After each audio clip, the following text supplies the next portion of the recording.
You're right, it's not easy. Step in here. Yeah. Okay, ready? Yeah. Good stuff. Lydia Des Dolles, MMA Connect TV standing backstage at the homecoming in Castlebar, Mayo with a victorious Roy Sheahan. How are you doing? Good, yeah. How are you doing? I am doing very good now. Yeah. Thank God that's over with. I've long to train for this fight and on short notice, but feeling good. Feeling good. I got a few rounds in. I don't know if it should have been stopped. Third round, he probably could have lasted another round, but I felt he was getting hurt in there, so it's his own fault. Yeah, there you go. Let's talk about that crowd and the reception that you got when you came out. A good card to be on, right? Yeah, it's a brilliant card. Ray's homecoming as well. Ray's a good friend of mine. I'm Martin. I travel the world with Ray. Yeah. Or travelled all around the world with Ray from the high performance and that. And he wanted me on this show, so I could not say no to the show.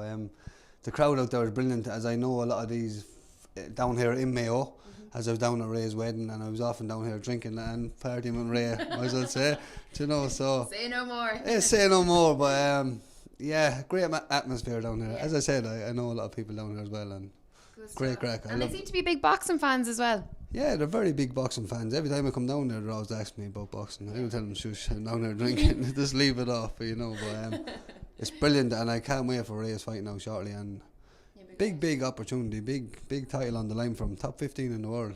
Amazing, not just for Ray, but for down here in Mayo as well, like to have a star like Ray, if he does win, you know what I mean? Yeah. It's very good, brilliant. The last time that our viewers would have saw you, or the last time we covered an event that you were fighting on, would have been the Last Man Standing in the National Boxing Stadium.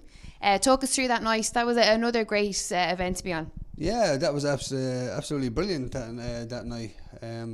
But I trained a lot longer for that. I trained for 7 weeks for that. I only trained for a few days for it. Yeah. Well, how many fights did you have on the night? Was it 4 fights that night? 3 on the night in the Last Man Standing. I felt brilliant that night. I was training in Steve Roke's gym, training twice a day up there, Monday to Saturday. I'm supposed to have a rest day on a Sunday, but I used to go for a sneaky run myself, just because the fitness was in. But I work, but that time, Last Man Standing, I was back in my prime, back to where I used to be when I trained the high performance team, loving life, loving training. Don't forget all the support from my girlfriend and family at home, and the people that sponsor me and my boss and everything like that. They all play a big part in my life when I do train. Yeah.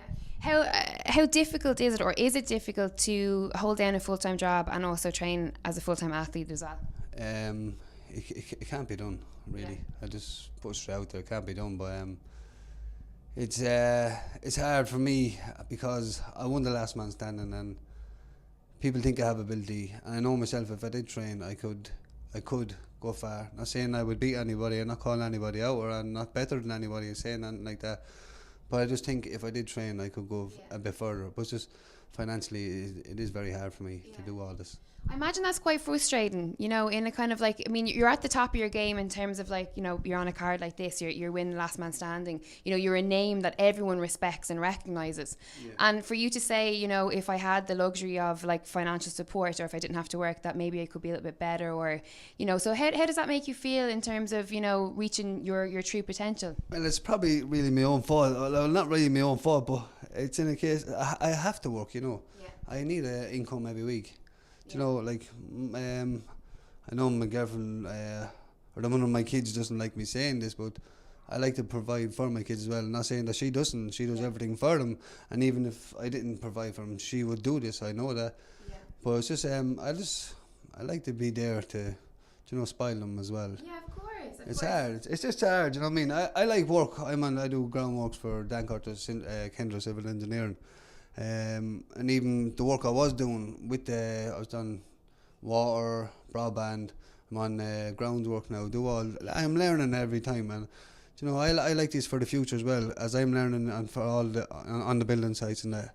It's good for me learning that way as well. But I'm 34 now. I've only about a year, probably 2 year, if 2-3 year max left in this game. I don't know if I can go further. I don't know. I would love to.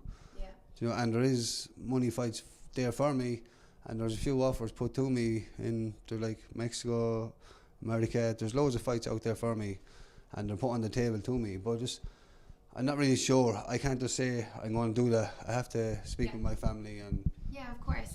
Especially if you have your family are such an important have an important role in your life, then that's something that you have to consider. What you're saying there is quite like touching, I suppose. You know what I mean? That you're being so honest about and having your opinion on it. We've a lot of younger viewers that watch the show, and a lot of them train. They're in boxing, they're in MMA, they're in Muay Thai, whatever it might be. What one bit of advice would you give to them, people, kids starting their career that are about to turn pro or that are in their amateur career? I think for younger people growing up now, my best days of my life was in the amateur game, travelling all over the world with all the lads, and they're all top pros now, and making big money fights. But my best days were in amateurs, travelling the world. I wish I could go back to them days, but I'm just saying for young lads, just stay amateur while you can. Pro is a very hard game, not just in the boxing way, but financially for them as well.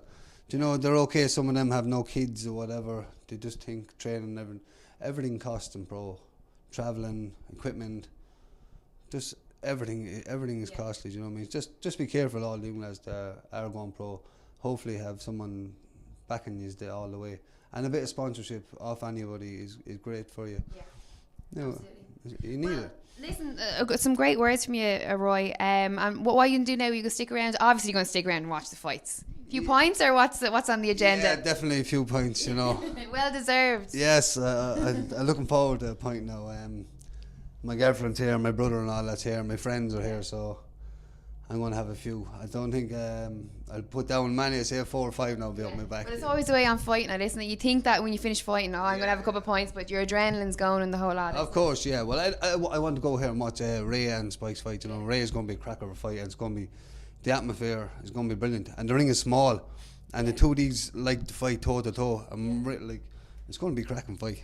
Good. I'm so looking forward to it, and I hope, fingers crossed, he wins. Yeah, he will, absolutely. Let's put the faith in him, absolutely. But listen, thank you very much. It was a pleasure to get you on the show. Lovely to meet you. Roy Sheahan for MMA Connect TV.